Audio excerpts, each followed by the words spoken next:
누가복음 18장 15절 30절까지 말씀을 살펴보도록 하겠습니다. 예수님께서는 어린아이들을 용납하시며 어린아이와 같은 겸손으로 하나님의 나라를 받아들이는 자가 참 제자임을 알려주십니다. 영생에 대한 깊은 관심을 가지고 예수님께 나온 부자 간원에게 부자와 하나님 나라의 관계에 대해 교훈합니다. 15절에서 17절은 어린아이들을 용납하라입니다. 1세기 유대사회는 가부장적이었습니다. 남성들이 가정의 가장 중요한 존재요, 사회에서는 핵심 구성원이었습니다. 여성들은 2등 국민의 대접을 받았지만 어린아이들은 미성숙한 인격체로 거의 존재하지 않는 것처럼 무시를 당했습니다. 어떤 사람들이 아기들을 예수님께 데려와 만져주시기를 원했습니다. 유아 사망률이 매우 높았던 시절이기에 부모들이 자기 자녀들, 즉 아기로부터 사춘기 직전의 아이들을 저명한 종교 지도자들에게 데려와 그들을 만져주고 축복하도록 하는 관례가 있었습니다.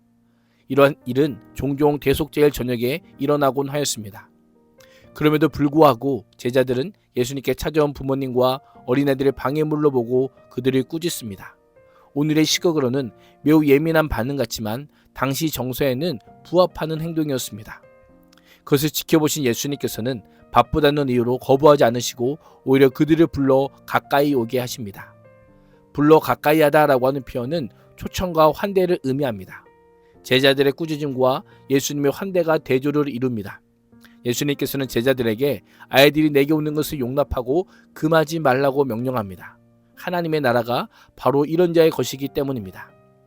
이런 자는 어린아이처럼 하나님 나라를 받아들이는 자를 말합니다. 본문을 보면 어린아이는 하나님 나라를 받아들이기 위해 한 것이 아무것도 없습니다. 예수님께 나오는 것조차도 스스로 하지 않았습니다. 제자들에게는 어린아이는 예수님께 나올 만한 가치도 필요도 없는 존재입니다. 그런데 예수님께서는 하나님의 나라를 이런 자의 것이라고 합니다. 어떤 의미일까요? 외적인 조건이 아닌 내적인 조건입니다. 어린아이와 같은 믿음과 신뢰를 가리킵니다. 아이의 부모 의존성에 빗대어 겸손히 자신을 낮추며 하나님의 은혜와 긍휼을 의지하는 자들을 가리키는 것입니다. 하나님이 아니면 아무 소망이 없다고 여기는 자들, 자신의 연약함과 죄악성을 인정하는 자가 하나님 나라에 들어갈 수 있는 것입니다. 그래서 예수님께서는 하나님의 나라를 어린아이와 같이 받들지 않는 자는 결단코 하나님의 나라에 들어가지 못하리라라고 말씀합니다. 어린아이라면 모두가 하나님 나라에 무조건 들어간다는 뜻이 아닙니다. 어린아이도 죄인이기에 하나님의 은혜가 없으면 들어갈 수 없습니다. 어린아이와 같은 믿음은 무슨 일이 있더라도 하나님을 신뢰하는 것을 가리킵니다.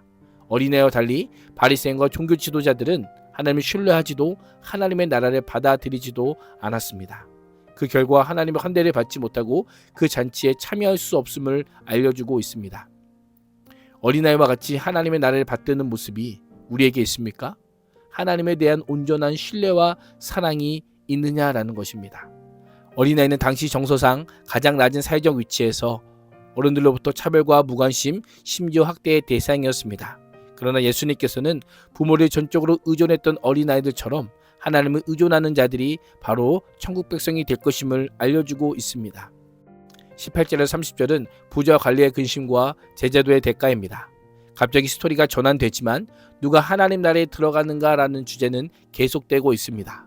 한 관리가 예수님께 선한 선생님이여 내가 무엇을 해야 영생을 얻으리까라고 하는 매우 중요한 질문을 합니다. 사실 이 질문에는 의도가 있습니다. 어떠한 일이나 선한 행위를 통해 영원한 생명을 성취하거나 획득할 수 있다고 생각했던 것입니다. 그래서 필요한 모든 것을 자신이 다 이행하고 있다는 것을 확실히 하기 위한 질문이었던 것입니다. 예수님은 관리의 질문에 대답하지 않으시고 먼저 자신을 선한 선생님으로 부르고 있는 방식에 이의를 제기하십니다. 그 후에 곧장 관리가 잘 알고 있을 10계명의 이웃사랑의 부분을 언급합니다. 마치 그런 계명들을 잘 지켜야 영생을 얻을 수 있는 것처럼 말씀합니다. 그러자 그는 어릴 때부터 이 모든 계명을 모두 지켜왔다라고 대답합니다. 의에 자신만만해하며 기도했던 바리새인들의 모습과 크게 다르지 않습니다. 중요한 것은 우리가 모든 계명들을 완벽하게 지킬 수 있다 하더라도 여전히 구원의 확신을 갖지 못하고 있음을 보여주고 있습니다. 관리는 여전히 자신의 삶에서 뭔가 부족한 것이 있음을 느꼈습니다. 예수님께서는 아직 한 가지 부족한 것이 있다라고 하시며 소유를 다 팔아 가난한 자들에게 나눠줄 것을 명령합니다.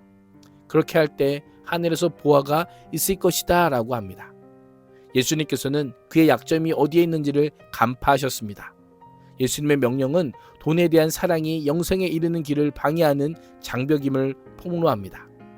돈은 그의 성취에 대한 자긍심과 자기 노력을 상징합니다. 예수님의 명령은 단순히 재산을 처분하라는 의미가 아닙니다. 가난한 자들 향한 선하신 하나님의 성품을 구현하라는 매우 적극적인 초청을 하고 계십니다.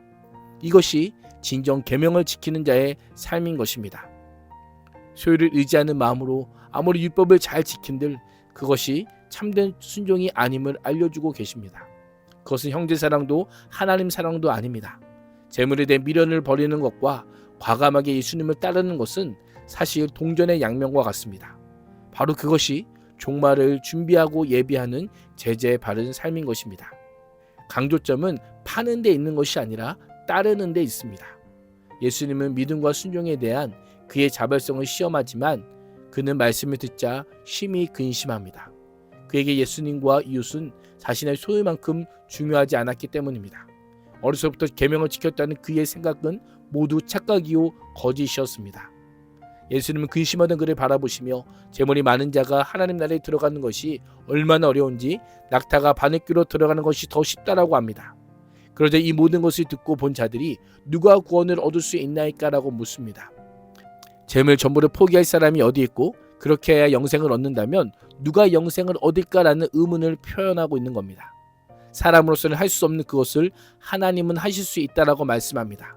제자들이 할 일은 재물이 아닌 하나님께 마음을 두는 것입니다. 그때 하나님께서 그들이 재물보다 하나님의 나라를 더 큰 가치로 여길 수 있는 선한 마음을 주시고 마침내 하나님의 나라가 그들의 것이 되게 하실 것이다라고 선포하고 있습니다. 예수님께서는 하나님 나라의 우선순위를 두는 자는 현세도 여러 배의 복을 받고 내세에서 영생을 받을 것이다 라고 말씀하며 제자들이 현세에서 맛볼 것은 내세에 온전히 맛볼 영생의 예비적 경험임을 알려주고 있습니다. 그렇습니다.